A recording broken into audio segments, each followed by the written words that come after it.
You're listening to the Pneumius podcast with Uziel Naparstek. Today, we're interviewing one of the most requested and the most classic and legends in Jewish entertainment, Leibel Cohen, who you might know of, who created the Agent Emes series and created much more content. And we got deep into what it meant for his journey into becoming a Baal Tshuva and his journey into making videos as professional as him as a filmmaker, what he enjoys to do as a filmmaker, especially as a From Yid. Um, there's a lot of different moments where we talk about different things on the behind the scenes and so on. So please enjoy the interview and join me. We go with Pneumius with Leibel Cohen. Pneumius, oi Pneumius, Pneumius, oi Pneumius, won't you come and join us, Pneumius?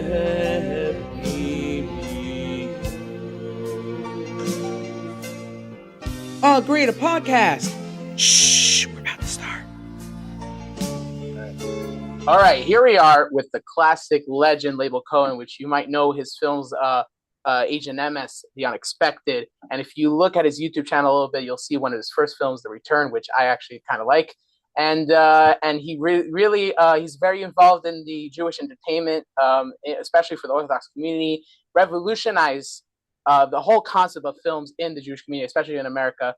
I would like to welcome Leibel Cohen to the Pneumius podcast. How are you, Leibel? Fine, Baruch Hashem. Thanks for having me. All right. So I guess let's start from the beginning, where you originally come from, how everything started. So I grew up in the Boston area in a little town called Weston. And I went to, I didn't grow up in a religious household. We knew we were Jewish. We went to Hebrew school, but that's about as far as it went. 1 year on Passover, we did have a Seder. We didn't have a shank bone. We used a milk bone dog biscuit instead. That was kind of the level we were holding at. So it wasn't until years later that I even knew what the fill-in were. Oh, wow. Yeah. So, so you were always into filming ever since you were a kid, or you were a big fan of films? And well, you know, when I was a kid, if you saw a film once in the theater, that was about it. It wasn't like when you guys were growing up and you could watch something over and over and over again. It didn't work that way. So, you know, I have some distinct memories of going to an actual movie theater and seeing some films. And then at camp, they would show us films on real celluloid. And then I guess whatever came through on TV. But I was already almost in my 20s by the time VHSs came along. And despite that, I guess I was involved in kind of entertainment and stuff like that since I was a preteen, just at school, writing skits, modifying songs, singing in front of people, acting in plays, doing skits. In fact, when I was in fourth grade, so I guess when I was 10 years old, we had a video camera in my classroom. And it wasn't a VHS where you stuck a tape in. It was a separate machine that had a reel-to-reel video tape on it. So I don't know how we ended up with that in our classroom, but we developed a series of sketches that we did, and I was sort of the host of the show. So I guess I was always interested in doing things that were entertaining for people. I gravitated towards that. And then I got into music in my teens, and I went to a private school in New England called Brooks School, which is in North Andover, which is, I guess, at its foundation, it's a Protestant school, so there are very few Jews at the school. And I continued my interest in music there. And in our senior year, I was approached by a guy I knew, who I wasn't good friends with, but someone I knew through my roommate. And he had an idea to make a movie as a senior project. Instead of going off and becoming an intern at some politician's office in Washington, he thought it would be fun to make a movie. And he approached me and asked me if I wanted to do it with him. So I guess he saw something in me that told him I might be good at it. We made a pretty good film for an absolute beginner on Super 8, Super 8 film. There's 8 millimeter, 16 millimeter, 35 millimeter. So it's like consumer grade film Oh, okay. on a very cheap like Kodak camera. Um, and you would get these cartridges that you would stick into the camera, and you Yeah. you get 3 minutes for each cartridge, and then you'd have to send it off to some lab to be developed. So whatever you would shoot, you wouldn't see until a week later. That's the old days. But we wrote a pretty clever script, and we got a lot of people in the school involved in it. And I spent many, many late hours editing it on with the little splicer, and then the little pieces of like they're like Scotch tape, but for film, you have to put on each side and match up the sprockets so it goes through the projector. And cut the whole thing together. It was like 35 minutes long, and we charged admission to the student body and had two sold out screenings, Oh, and wow. that's when I got the bug for making movies. So was it more of the entertainment side of you? Is it the storyteller side of you? Or like I hear different things from different people in general when they make films on what gravitates them more into making entertainment. So I mean, I guess I have both sides to me. When I'm making the films, it's not me entertaining. I'm entertaining through something I produce, but it's not me. Although I did act in Agent Emes, and did some one episode where I had a big role, and then a bunch of cameos in the others.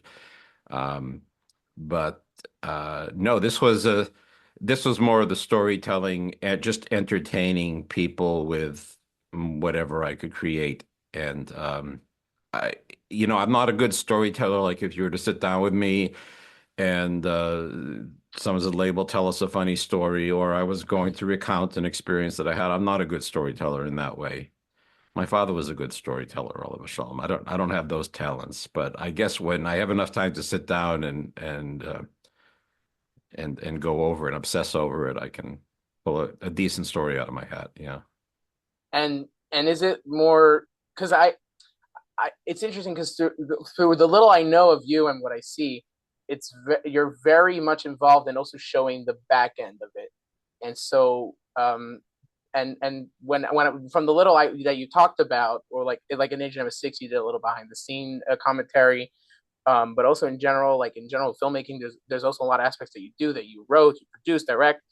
Um, is there like a different mode for you in each step of the way when you make a film? Like, do you feel like you're in a different mode when you're writing than when you're directing? Besides for the obvious, but I'm saying like what's in your mind, or what you're going through, kind of. I wouldn't say I think of it in those terms, although I suppose we're probably using different parts of our brains when we're doing different parts of creativity. Like I just read a quote, I think it was Hemingway, and I'm not recommending this for anybody, but the quote was something like, write the first draft drunk and edit when you're sober.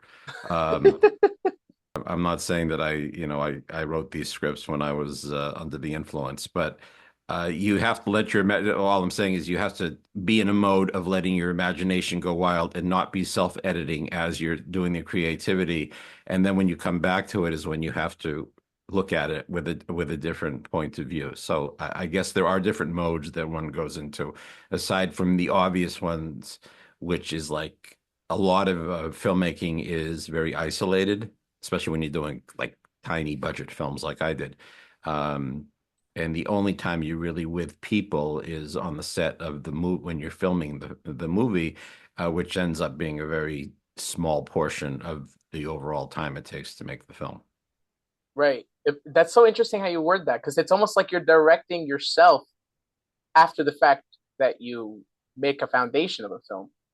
Because you're basically saying that you write and you go free with it, And then at the end of the day, when you direct it, that's when the pieces come together. So it's almost like you're directing yourself in a sense. Yeah, or when you're just rewriting is Yeah. when you're Oh, doing it. That's I think the sober part that Hemingway was referring to. You rewrite when you're sober, but when you're on the set, you also have to allow yourself to accept new ideas on the spot. I mean, there is a tendency, I think, with a lot of filmmakers to want to film exactly what they've written. If it's not the exact wording of the exact action that you devised half a year ago when you wrote the script, then you can't do it. You can't, as a director and a filmmaker, you can't really be that way. You have to be open to new ideas because you never know where the best ideas are going to come from.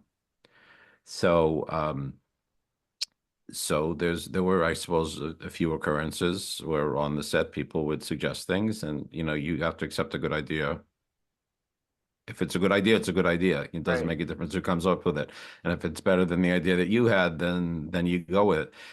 Also, I wrote some dialogue, although I think I write pretty good dialogue. Some things just actors were not comfortable bringing out of their mouths. So you have to change it to make it comfortable for the actor and for the character. Right. And also it's so interesting because then I, it's different than when you think of the character yourself in your head, but then when you see it at least on set or on screen, it gives a whole different vibe. Which sometimes you could probably get it close, but it's nothing compared to what you see when you're finally at the moment. Okay, say the dialogue, and it's hard to explain it in a way, but it's truly like a whole different mindset. Yeah, it really is.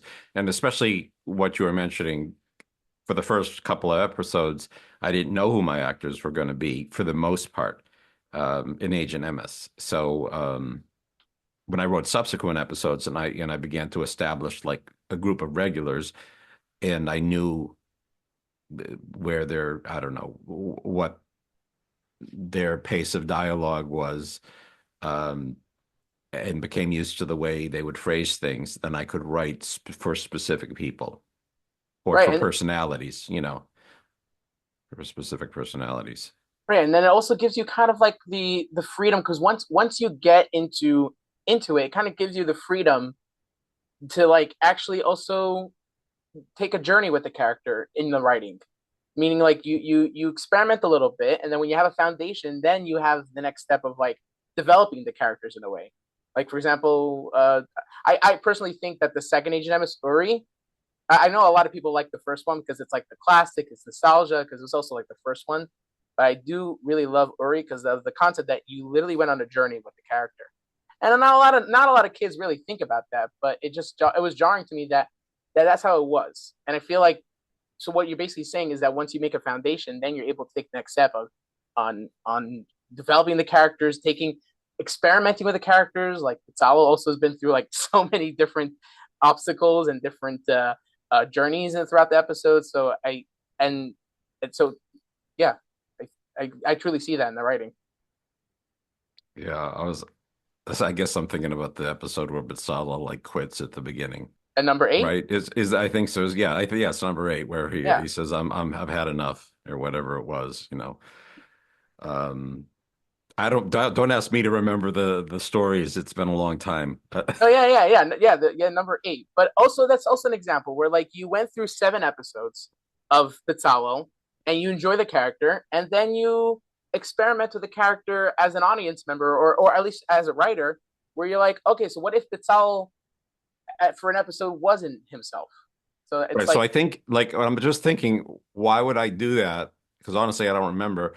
But I think because I knew I was going to have Reuven's kid be little Betzalel, so I needed a reason. I needed some motivation um, for him to want to get back into it at the end. I don't know how it all came together that through his adventure going up to heaven or whatever it was with Agent Emes, he came back with a revitalized spirit to continue on in his job. I think that's how it went. So like that in that case, I may have like worked backwards. Like I knew where the end was going to be, and then okay, so how do I set up the ending? So I mean that's just sort of story construction.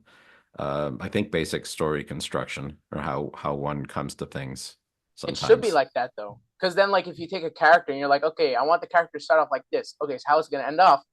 You get to nowhere sometimes. So if you have an end goal, then okay, fine. So what makes a character where we see from 1 to 7 this way that he ends up thinking and ending up in this way? So that middle gap, and I think that's how general. I think a lot of people have that.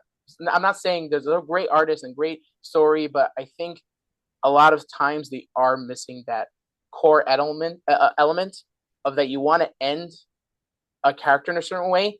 Then after you end this character, then you can figure out how to start it. Yeah, sometimes you have to go at it that way. But I want to relieve you of the general belief that I had some kind of long-term arc of these different characters. I looked at each Agent Emes episode as a separate movie in and of itself. Yeah. So it wasn't like a series, where Oh you yeah, watch for 30 sure. episodes and the character starts here. And there was no thought of that. It was like, okay, I'm going to make 2 episodes. We should probably back up. We're getting ahead of ourselves. Yeah. The So audience may not have seen Agent Emes, so. so I guess I'm assuming based on what you were telling me that you became from, and so like how did the aspect of like okay, because I hear a lot of stories of people that become Bali Chuva and they get into the industry.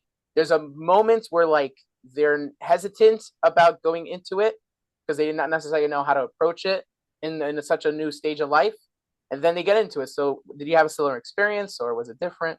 Oh yeah. So that was a big hang up for me. So basically I got introduced to Judaism towards the end of my college career. And I was a film major in college.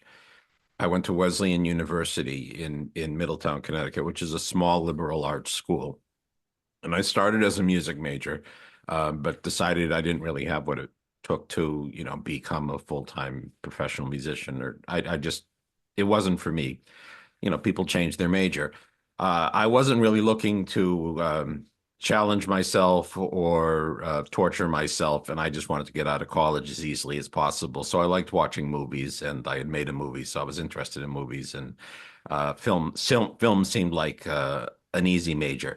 It happened to be that Wesleyan had one of the foremost film studies professors in the country, in a woman named Janine Basinger.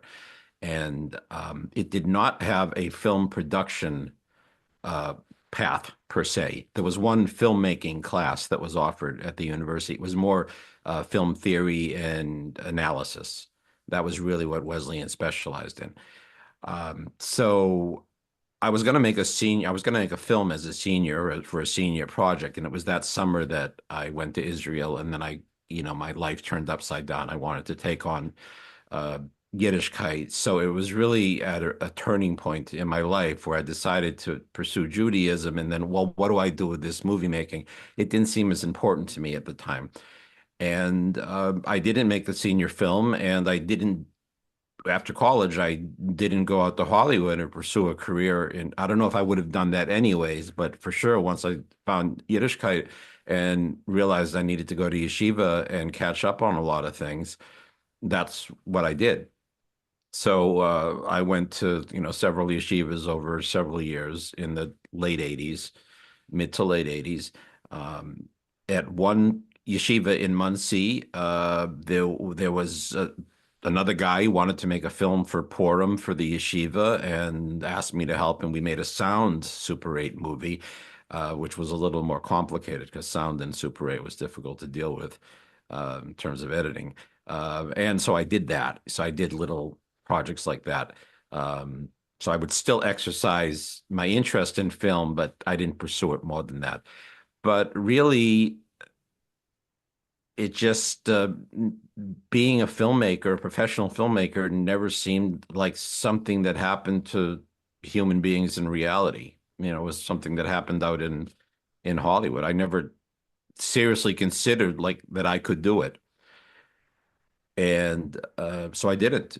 I went to yeshiva, I got married, and I moved back to Boston with my wife. I did briefly lived in Florida, in Miami, Florida, and started a little video business. And the idea of that business was to videotape people's grandparents or parents, elderly parents, interview them about their lives, cut it together with old pictures and old film clips, if possible, and create like a living memorial for. Still a great idea. I mean, people love the idea, and other people have tried similar things, but it didn't really work out as a business. What I did get out of it was two wonderful videos of my grandmothers that we still have Oh wow. 35 years later, proving that the idea works. At least it did for Yeah. my family, not that anyone else would care about my grandparents. Um, but that was it for filmmaking. I went into the overcoat business in Boston, my father's top coat business, like wool top coats that people wear, I guess these days more on Shabbos than anything else. But there was the time where half of humanity wore these top coats, and it was a good business. And I became a businessman in my father's coat business. I found it a little boring, wasn't really for me. I was somewhat frustrated. And then what happened is these former classmates of mine from college began to hit it really big in Hollywood, like become real big time writers and directors. And this was only a few years after graduating, and these were people I was in class with. So people that I knew were really making it in Hollywood, and it began to irk me a little bit. That I maybe I passed up on something I should have done, because you don't want to go through life and have regrets like you didn't fulfill what you were meant to do. But I was just irked at that point. It wasn't enough to actually get me to start moving towards making films. In between that, around 1994, I discovered the internet. I didn't discover it like Al Gore discovered it, but I found out it was out there, and this was pretty early on. Like the World Wide Web had just started. So I experimented with selling overcoats on the internet. Um, and then I found out about something called real audio, which was a precursor to what we're doing now. So have you heard of real audio before? Not really, no. So real audio was the first audio format that allowed one to stream audio over the internet. So it would be like a radio, like a podcast. And I started a website called thinkjewish.com. Did that go big? Because I think I remember something, or maybe I'm just overthinking it. Well, let's not confuse it with the book Think Jewish by Zalman Posner, Rabbi Posner from Tennessee, who was my rabbi's uncle, from Oh, my wow. rabbi from Boston, his uncle. Great book, but I use that name. So what Think Jewish was really the first site ever that featured Chassidus in audio form on the internet. And this was And before Chabad.org came out? oh yeah, way Oh, before. wow. Okay, No, fine. so Chabad.org existed, but there was no audio. Oh, okay. And I'm sure you know Y.Y. Jacobson, right? Yeah, of Everybody. course. Okay. He was a bacher in Boston. And so I guess about 1993 or 1994. And it was pretty apparent to me that he was special. He had special talents. So I enlisted him. This was before he was YY, to record a class on the Parsha, taking one of the Rebbe's sichas and giving it over. Wow. Chassidus. And so he did that for 2 years. He made these recordings for me. And ever since then, you've been making royalties. It didn't make money at the time, so I don't know how I'm gonna get royalties on it. Royalties is another subject altogether. And I had Rabbi Lipsker from Florida, his class, Manis Friedman's class, but Yossi Jacobson was the one who recorded specifically for me. Oh, okay. For this site. And so that was, so here's a little side point. I went to Chabad.org because how do you make a living off of this? And people, you talk to them about the internet and their eyes would cross, like, what's the internet? What do I need the internet for? So I went to Chabad.org and said, hey, I've got this audio thing with Chassidus and nobody else is doing it. Would you be interested in, joining up with me? They weren't. when I stopped doing it, they became very interested. Oh wow. They snapped up the URL and they had it redirect to Chabad.org. So I think it was maybe me they weren't interested in, not the idea. So yeah, I did that. Um, but again, that had nothing to do with like something that I create. I mean, I created the website, but it wasn't really satisfying my creative itch. Yeah, but it's interesting to see like how it because at the end of the day, filmmaking and what you ended up doing was very much on computers and internet and taking using the tools that you can. So it's very interesting to see the first steps. Yeah. Yeah. So I guess when I got interested in computers, even like early 90s, desktop computers hadn't been around for that long. So I was a bit of an early adopter for those. So then we're talking about my father's business. My father went out of business. We didn't, none of his children wanted to keep it going. I went off and started doing computer programming because I taught myself how to computer program at his business. And I got some jobs working for some like Fidelity Investments, which you probably heard of, in Boston. But by that point, I really wanted to get into filmmaking. Now, when you're in your late 20s, early 30s, and you're living in Boston and the business is in Hollywood, the most typical way for somebody to try to break in is to write screenplays and hope that somebody reads it and wants to make your screenplay into a movie. So I wrote a bunch of screenplays, some alone, some with a partner, and that's where I practiced. And none of them were Jewish in nature. They were all whatever they were. Don't have to go into what, nothing embarrassing, but just it wasn't nothing to really talk about. Um, and so come up to about, yeah, the year 2000. I am at that point 37. And we go on a Pesach retreat in the Catskill Mountains, and they had some guest rabbi. Like any Pesach retreat has its lineup of lecturers, rabbis, and performers and whatnot. And one of the rabbis was Yisachar Frand, not from the Lubavitch world, but he was a big name at the time, anyways, in the literature world. And he told a story. It was a talk about shidduchim and relationships, and he told a story and about a guy who goes to a rabbi and asks him to curse his wife so she'll die. And I listened to the story, and what hit me immediately was this would make a great short film. So I went back, and I didn't have a lot to do at Fidelity.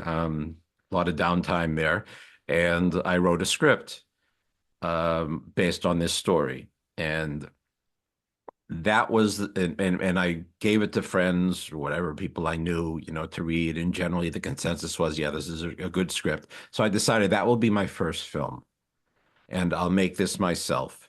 I won't wait for Hollywood to tell me that my script is good enough. I want to make movies myself anyway, so that's what I'm going to do. And this is, you're probably going to lose all your listeners by now. I don't know if this is interesting for you or not.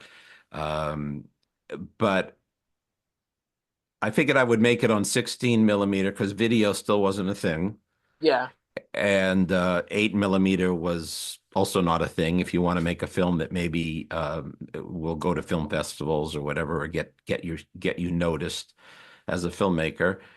So I was going to make it on 16 millimeter, and I started to hold auditions for actors and local actors in Boston, and I actually decided on one to be that. So one of the big points is this was a Jewish movie.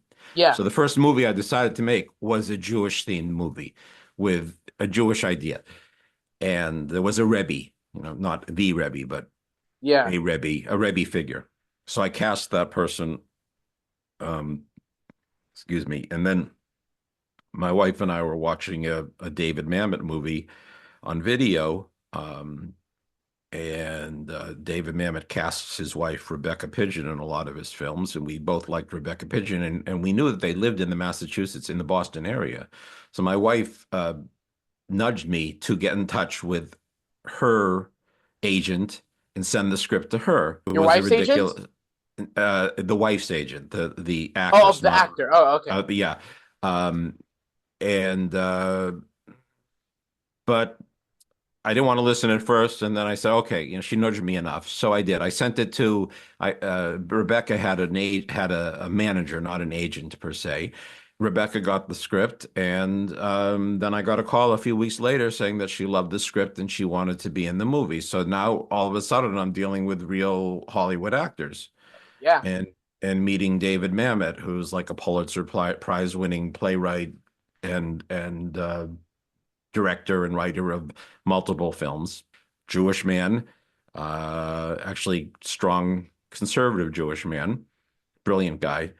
And one thing to led to another, and the three major parts were all filled by Hollywood actors, including Eli Wallach, who was like literally a legendary actor to play the Rebbe. And that's what and then I got 35 millimeter film from the Farrelly brothers, who my father knew their father, and like they were very nice. So they gave me like ends of their 35 mil. All of a sudden, instead of a 16 millimeter film with amateur actors in the Boston area, I was making a 35 millimeter film with Hollywood actors, and it became a whole big to-do. And that was called Advice and Dissent. And it happened right after 9/11. I made it, and so that was a big confidence builder, because the movie came out well, people liked it, and it did not send me into the Hollywood stratosphere. It did not make it into any of the 3 or 4 really important film festivals that put you on the map, but it gave me the confidence to say, okay, I want to continue doing this. So this is kind of taking us up to Agent Emes, because then we moved to Pittsburgh from Boston in 2002, and that's when we get to The Return. I always thought maybe The Return was made before, because it is a very different scale film, and also like the ratio is different, and it's very different style. Oh, well, it's a standard format, 14 right, by standard, yeah. But what Advice and Dissent, maybe it was different, and you have a different ratio on YouTube, but it's almost like widescreen. Advice and Dissent. But it was, yeah. Yeah. I mean, there was widescreen. It was, there's two basic ratios. There's 16 by 9, which is high def, like we're in 16 by 9. Right, exactly. 16 across, 9 up and down, but standard definition was 4 by 3. Yeah. So The Return is, I don't think many people have seen The Return. People definitely should check it out. It's a nice, simple, cute. Like I actually liked it. So well, The Return. You understand, The Return was the entertainment portion of our annual yeshiva dinner in Pittsburgh. I assume so. But for what it was pretty high standard for such a film. You know what I mean? Yeah, well, I mean, I like it. It's got a lot of fun stuff in it. And we got to Pittsburgh. My film was in the Pittsburgh Film Festival, so I was still kind of riding the fumes of Advice and Dissent. And the people in Pittsburgh who usually made these movies, because traditionally, before we got here, for years and years, they would make a video of some kind for the annual dinner. But in this particular case, the people who normally do it, or at least one of them, wasn't able to, so they asked me if I would do it. And it happened to be that the honoree that year didn't want the kind of typical yeshiva, talking head interview about the honoree. Now, this particular honoree wanted to be in his own movie. Okay, he's one of the, he was one of the top figures, maybe still is, of UPMC, the University of Pittsburgh Medical Center.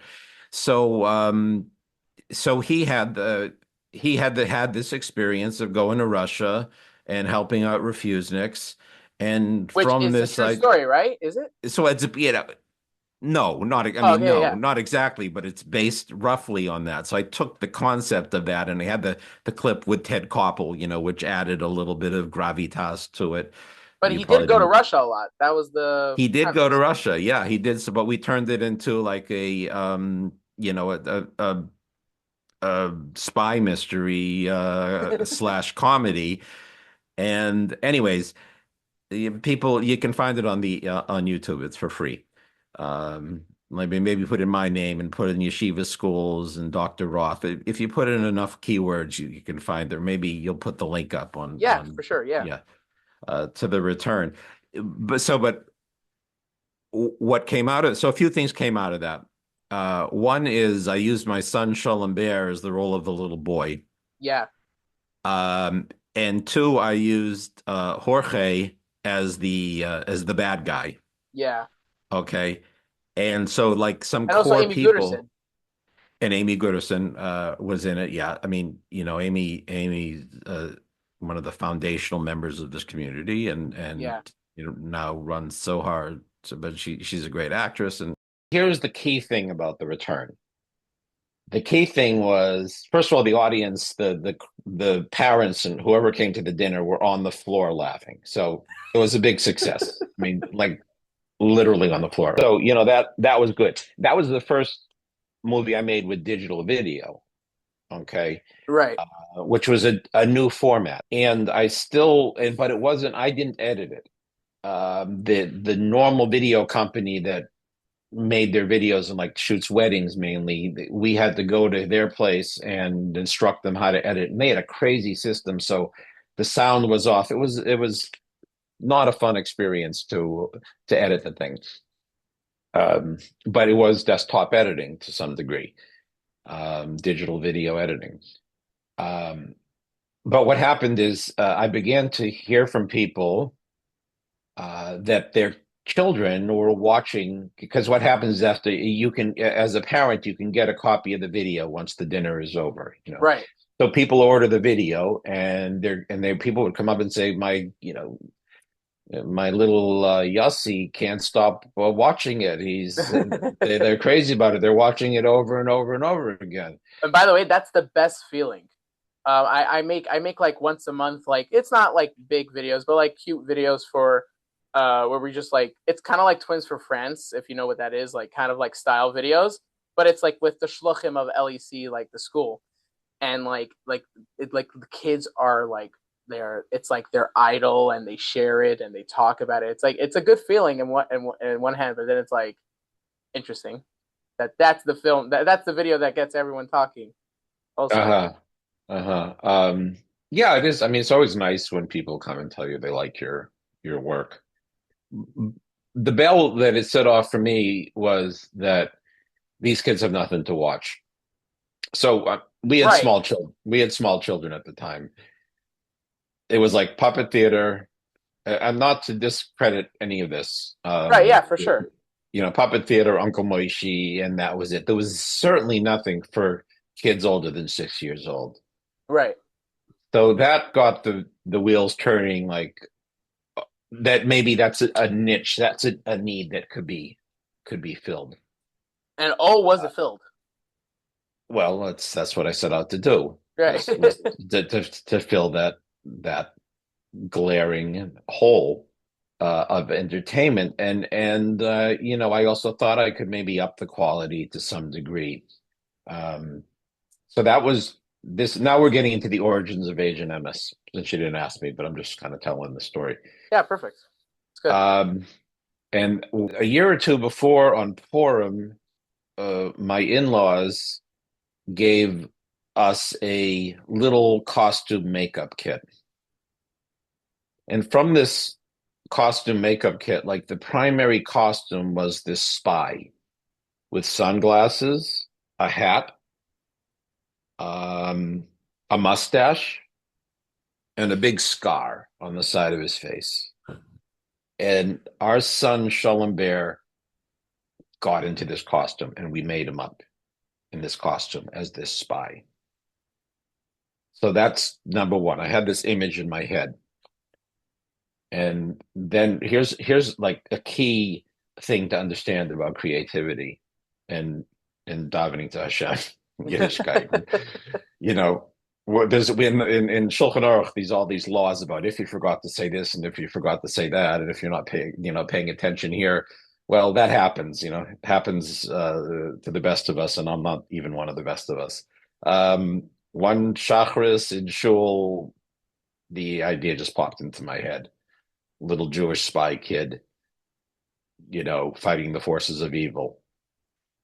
And that was the idea for Agent Emes. It was like, okay, I'm going to make this, and I went and I wrote two scripts.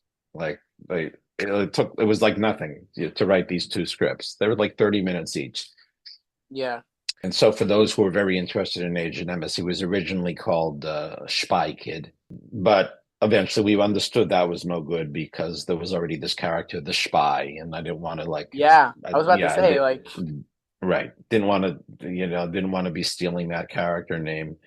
Um, and Dr. Lo-Tov was originally Dr. Ra, evil. I mean, this is just like interesting little factoids, and I had sent the script to Rabbi Posner in Boston, who is my Chabad rabbi, and who said, "Why are you using a bad word to describe him? Because right, we should always speak in Lashon Naki, and Gemara right, yeah. Masachim says, right." Interesting. So he said, and I said, well, I don't know what else to call him. I mean, he's evil. He's Dr. Ra. He said, we'll call him Dr. Lo-Tov. So that's how he became Dr. Lo-Tov. And, it's funny how these things end up working perfectly Yeah. because Dr. Lo-Tov fit much better.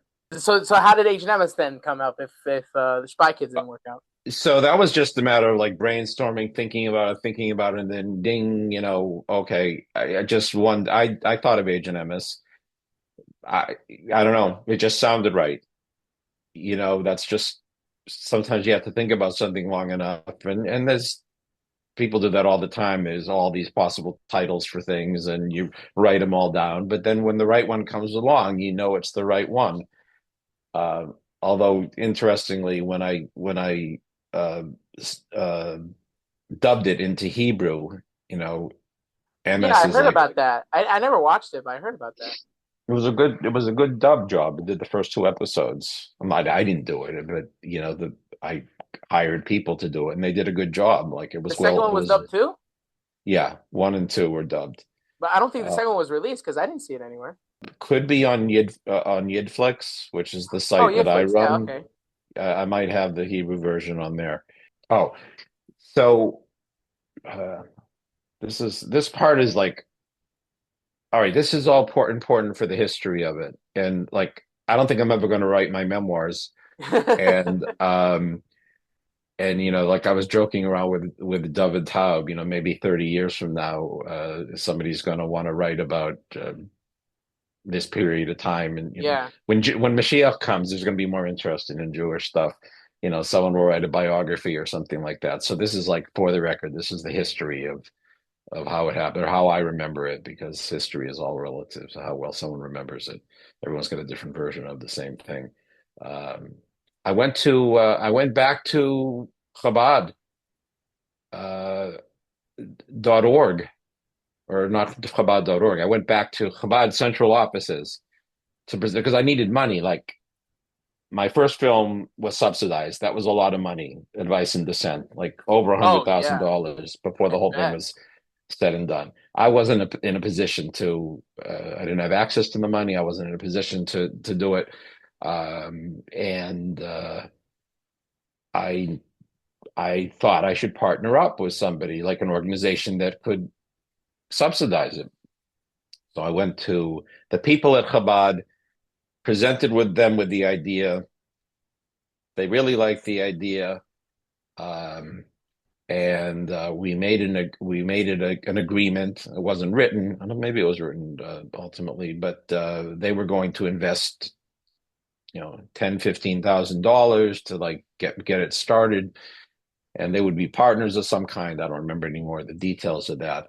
And so we went forward with that, and I'm not sure if we ever actually did a day of shooting, but it wasn't long. I think based on the script, they began to send script notes, and they began to want to make changes in the script.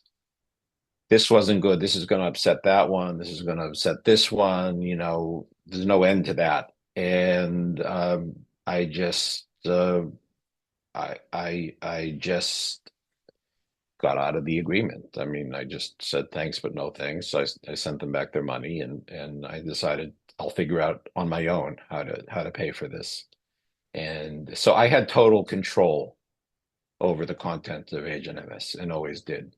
And And I that's kind of feel like you have to, because it was such a revolutionizing idea at the time. So obviously, people are going to have opinions. People are going to have like um, uh, thoughts about it. So it had to be done in one vision, and then it has to be done, and then we'll figure it out. Like then people would realize what you meant. I think it had well, to be. and I got into trouble with a few things. There were a few things that people didn't like, and I made some adjustments along the way. But at this point now, clearly nothing was so egregious that it couldn't become fully accepted in the Jewish world, which it has been, which I think is a pretty amazing thing, considering all the different people I could have offended. And there was definitely some stuff that was like definitely like borderline. And shot the first two episodes in the summer of 2003. I shot them simultaneously. Now, I don't know, people usually movies are not made in order. You don't start with the first scene and go all the way to the end. I'm Right, sure for sure, yeah. know this, but not everyone would know. You shoot things out of order, and you can shoot two movies at the same time. If you're in the Tov mode office for episode one, then you're going to shoot all your Tov mode episodes at the same time for the second. Then you cut it all together afterwards. I don't know. I could keep talking, but No, yeah, go ahead. do you have any questions? Do you have any questions? Maybe it will help kind of center me and guide me a little bit. No, so I'm loving this, but I guess probably talk about like kind of like the casting you had for your son, and his name was The Jorge? casting process. Jorge Jorge Aronovich. and Reuven Russell. You had them from Advice of Dissent, and Amy Gooderson. By the way, Reuven's an old friend of mine. I mean, Reuven and I started together in Yiddishkeit, the really? Ivy League Torah study program in 1985. And then Wesleyan, where I went to college, was only 45 minutes from New Haven, where Reuven lived. So we would see each other. We were friends. But he didn't live in Pittsburgh. He did not live in Pittsburgh. He would come to shoot the stuff. I don't think he necessarily believed I could do what I did, but then when Advice and Dissent happened, like he saw that I had some abilities to make movies, and he's made, such a cornerstone of Agent Emes. So I think that probably more than anybody, he was like the anchor. Yeah. For the show. So Jorge, is that also why till about basically throughout your son's arc of basically Shimmy's arc of Agent Emes, is that why like you usually find Betzalel in one room because he would drive in, just film 1 day or 2 days, or? I just wrote it that way. I just wrote it. That was headquarters. That was HQ. I think later we had him come out just because he needed the script called for him to be out in the field with Agent Emes. So I sort of got him out of his boundaries a little bit. Maybe I didn't even consider that at first. He was just always the chief that you went to the headquarters. And so it's interesting. I had the secretary character who Agent Emes comes into in the first two episodes. And that's it, yeah. She also from Pittsburgh, had just moved back, had been working in Hollywood doing something. She now runs the Pittsburgh Jewish Film Festival. But it was actually she who brought me Clarence, brought me Greg Caridi. So I wrote this character of Clarence, kind of the, well, I don't know how to describe Clarence, but, simple. Sidekick? Dr. Lo-Tov's dim-witted sidekick. I've been informed that Uncle Evo has a dim-witted sidekick. Yeah, dim-witted sidekick, exactly. That's how we described him. So I asked her, hey, do you know anybody who's kind of like this and kind of like that? And she goes, I have the perfect person. And she nailed it. I mean, and is he from Pittsburgh? Yeah, I think so. She's still in Pittsburgh, and I think no, she I'm was saying originally... Greg, excuse me. Yeah, Greg lives in Pittsburgh. He's an actor. Just in general, my the way I did it was if somebody was a professional actor, I paid them. If somebody was doing it as an amateur, I didn't pay them. So the cast is mixed, obviously. Right, yeah. But I didn't think it was right to ask, someone who makes their living as an actor. I mean, to ask them to do it for free was not right. The first two episodes were quite expensive compared to what later episodes were. Now, The as first ones opposed, were more expensive than the later ones? yeah, yeah. It As doesn't look like opposed, that. Like the scale looks so much bigger. well, I got better at it, you know. True. But also Um, like you brought in Sam, right? Like for Uncle Evil, and I heard he was a retired guy. Like you probably paid him also, but also like for the equipment and the and production. okay, so first three episodes had a local guy, Ringo, who does video. He had his own truck with all the equipment. Oh Okay, wow. so I put together. I didn't really know anybody yet in Pittsburgh, so a friend who lived next door has a cousin who did sound, and that was Kenny Love. Kenny Love came and did my sound. He recommended a few people, so I had this little crew together. Now this is not at all like Advice and Dissent, where there was two huge film trucks there with tons of Yeah. equipment. Okay, we're talking about maybe the crew was 5 or 6 people. Um, in subsequent, what I ended up doing was purchasing my own equipment as time went on, and cutting way back because it was expensive to pay Ringo his fee. So I cut back on the cost of the crew, and then I did the editing myself. So the first two I didn't edit. So here's an interesting thing, and why it worked was that desktop editing was just coming into its own. Apple's Final Cut Pro, I don't know if it's Final Cut Pro at the time, maybe just Final Cut, was like the first consumer grade desktop editor, meaning you have it on your computer and you can edit stuff together. And that opened up filmmaking for thousands and thousands of people. It was completely revolutionary. Now we're used to like people can do that on their phones now, Yeah, exactly. but at the time it was unheard of. Like to do Advice and Dissent, to edit Advice and Dissent, is essentially used the same type of editor, but it was like a $30,000 piece of equipment. And the laboratory and scanning and cutting. Well, Like, that's how the film is processed. So, but here for Agent Emes now, you're shooting. I wish I had the camera, to show you. You're shooting on a camera with a little cassette like this size, and yeah, that would shoot on tape, but it was digital. The signal was digital, and then you would feed it into now you shoot something on a little memory card, yeah, right?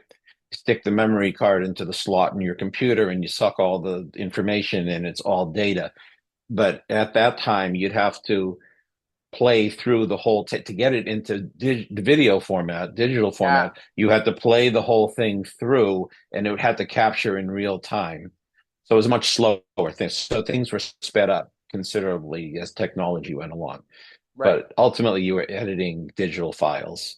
The special effects in the first few episodes I didn't do. I didn't know how to do special effects. In later episodes I did them all, almost all of them. So things were more expensive for that reason back then. The crew was more expensive, and then the post was more expensive, and so it cost $18,000 per episode for the first two episodes. Third episode cost me $25,000 because it was a longer episode. That was the missing Pushka, and then after that, cut it way down. I don't think I spent more than $15,000 on any of the subsequent episodes. And by the end, like Wow. number 13, I was down to maybe $12,000 to do the whole thing. Wow. And also, it was Yeah, cheaper because you were doing two at a time later on. You do 6, 7, and at 8 at times, once. yeah. And did 9 and 10 at I did once. 6, 7, and 8 in the same summer. I Yeah. did three. One summer I did three of them together, which that was a haul.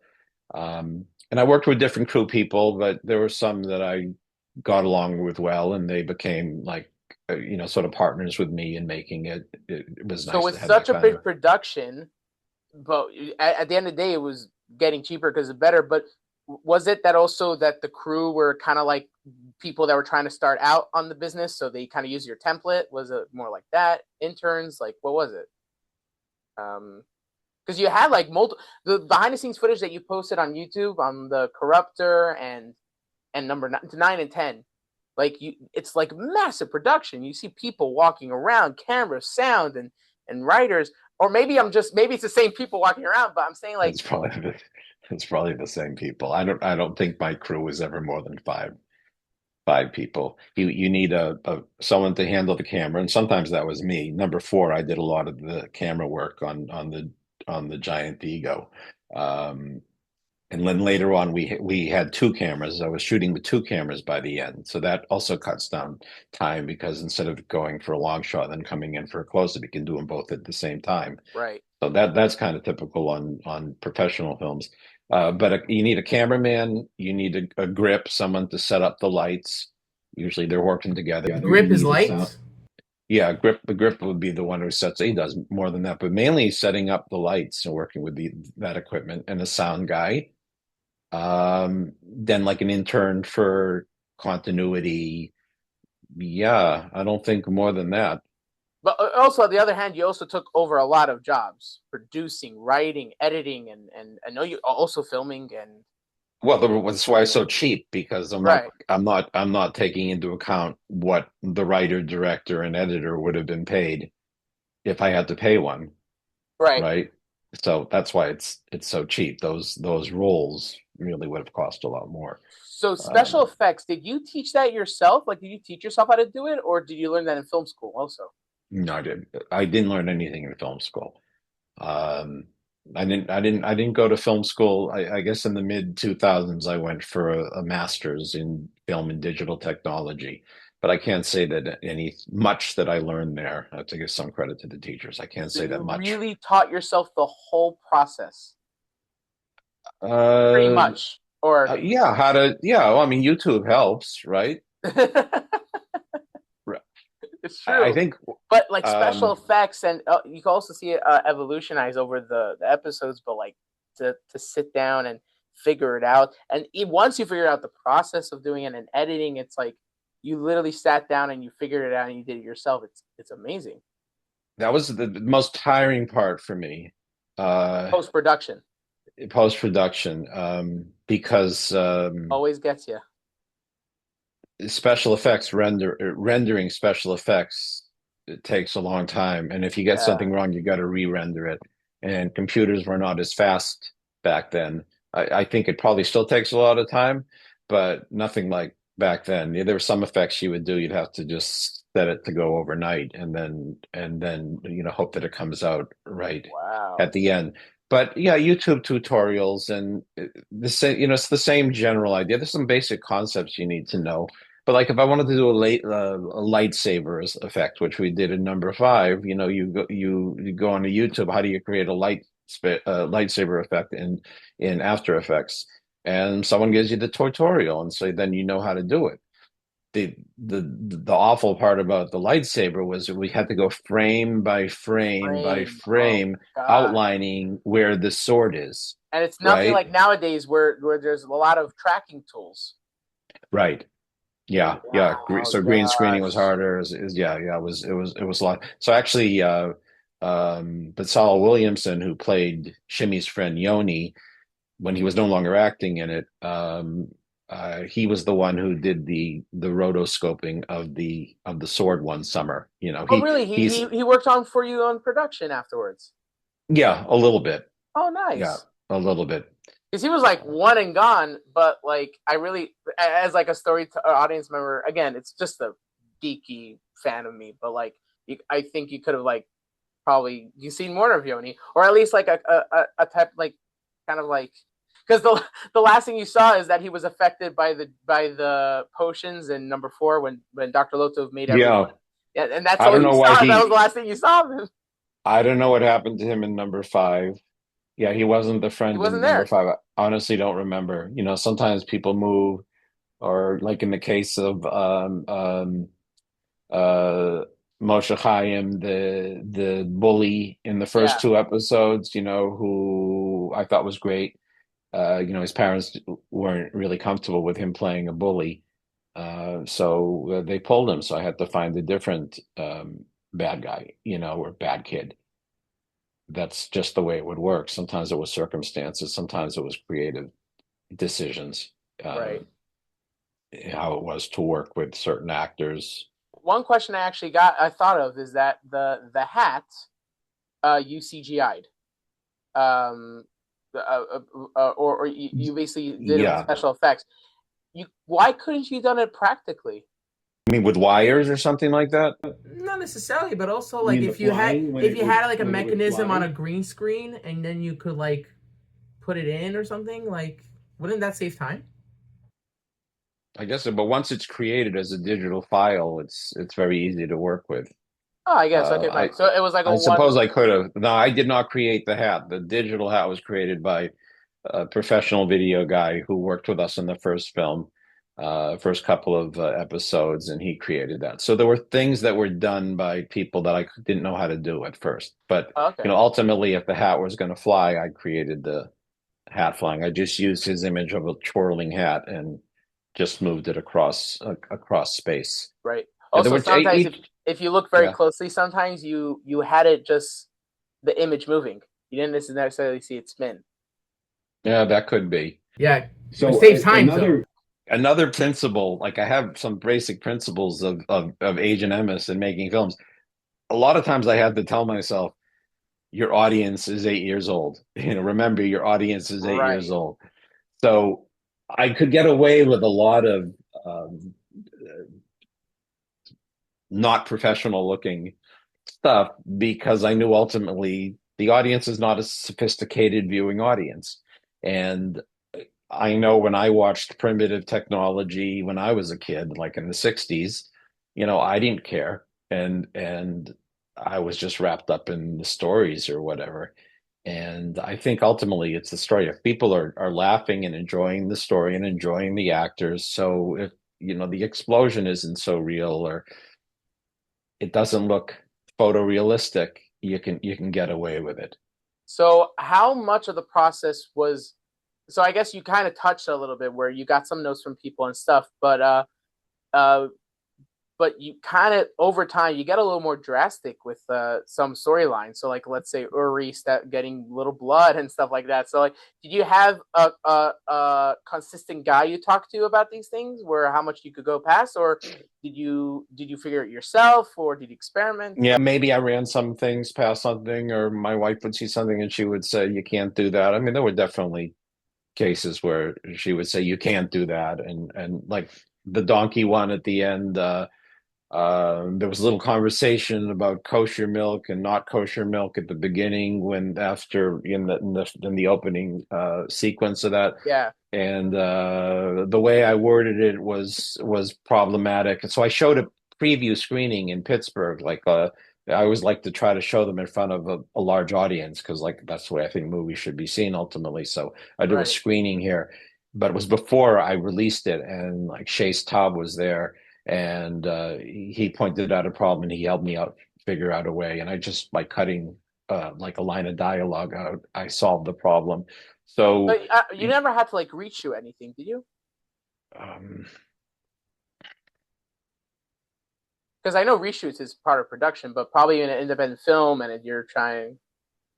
Maybe for sound purposes, definitely sound was always an issue. What is that called? DR or ADR? Yeah, ADR. Yeah. Right. I don't remember any particular cases where I had to reshoot stuff. Maybe I wouldn't get a shot that was important to the sequence and I had to go back later and grab the shot. But those kinds of things would always happen. Because you got a whole shot list that you want to get to over the course of a day, and sometimes you overlook one of the shots. You just become overwhelmed by the time. Excuse me. I mean, some of the days could be very long. A typical movie, a Hollywood movie, will probably go 14 to 16 hour long. That's how long a day will go. And you had long nights also. See, we had some very long nights. So how did you get away with those nights when you had a kid? Right, Agent Emes, you're like the main character. Like, how did you? Good relationship with the parents. We treated them well. It was not easy to work with kids. There's two things they say you should. Yeah, you always wrote that in your bloopers, by the way, which is I thought it was actually funny if you think about it. You always wrote in your bloopers. You have like these quotes that you would put up in your bloopers. as Yeah. introductions, and you always wrote, "It's hard to work with kids," Oh, I don't remember saying that explicitly. or something like Uh, it's sometimes hard to direct kids or whatever. Like in that area, you yeah. always had something in every single blooper about it. The bloopers are fun. I mean, there Oh were some yeah, good bloopers. Some people like the bloopers better than the movies, oh and yeah, it was fun. It was a lot of it was fun. I'd have to say that my happiest times as a filmmaker was on being on the set. That yeah, is unfortunately it's the shortest, it's the smallest percentage of time that you spend making a film is on the set. But I think yeah, that's when I am happiest. I'm not really a big fan of working in isolation every day. And that's what most of it is. You're writing in isolation, you're editing in yeah. isolation, your special effect, everything is isolation. And that makes up, 95% of what movie making is. Like, how did you not get burnt out? Like with Well, editing? why do you think I haven't made a movie in 12 years, 13 years? Yeah, but I'm saying like earlier, like 13 episodes, it was over two or almost around 2 decades of filmmaking. And how do you not get burnt down in those at that time? Um, well, I mean, I enjoyed it, and it's a thing. You go back to the movie I made in high school, right? On Super 8. Um, when we got the film back and it had to be cut together into the movie that we had planned, I like would have sleepless nights staying up editing. I couldn't stop. Yeah, Like you have a vision of what you want to accomplish, and you become upset.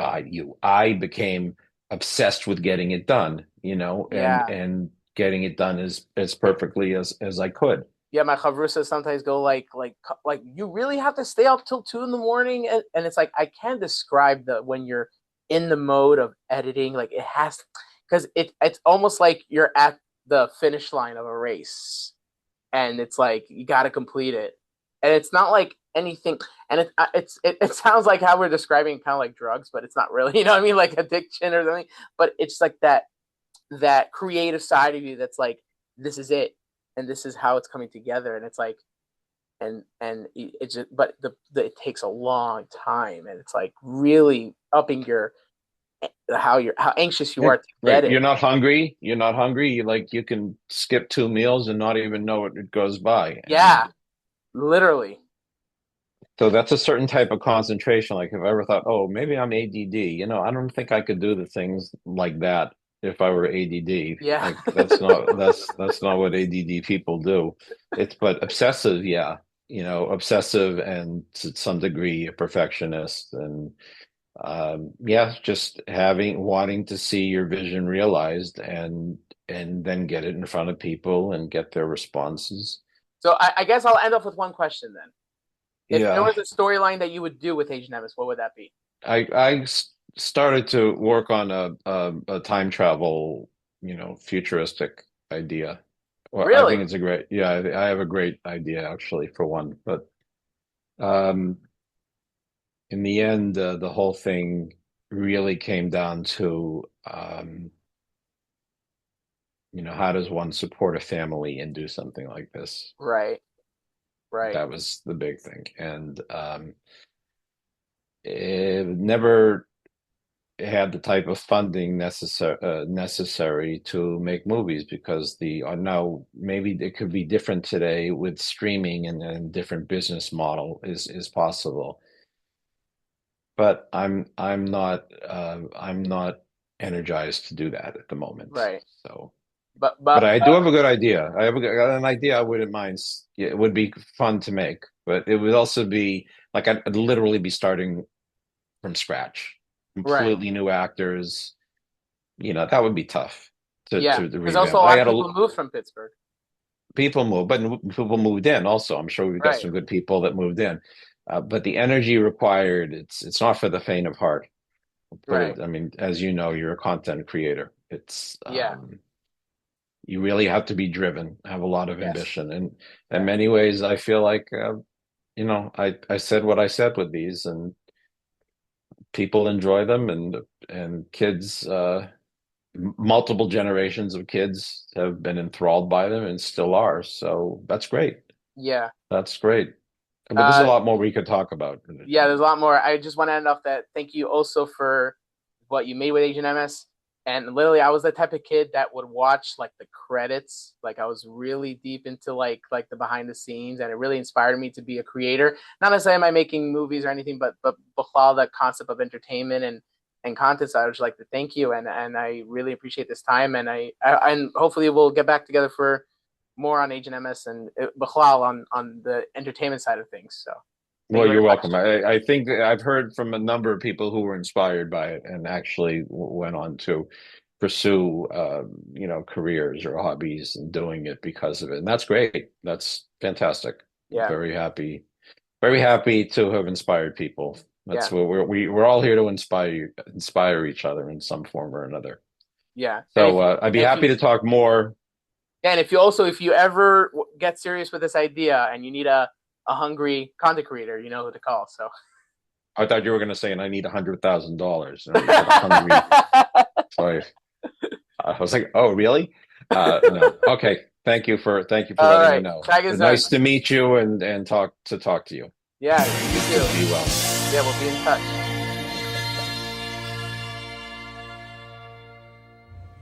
It was a great interview. I had so much fun, and kind of behind the scenes of the interview, we said that there's so much we wanted to talk about, and there's a lot of more information, but there was not a lot of time.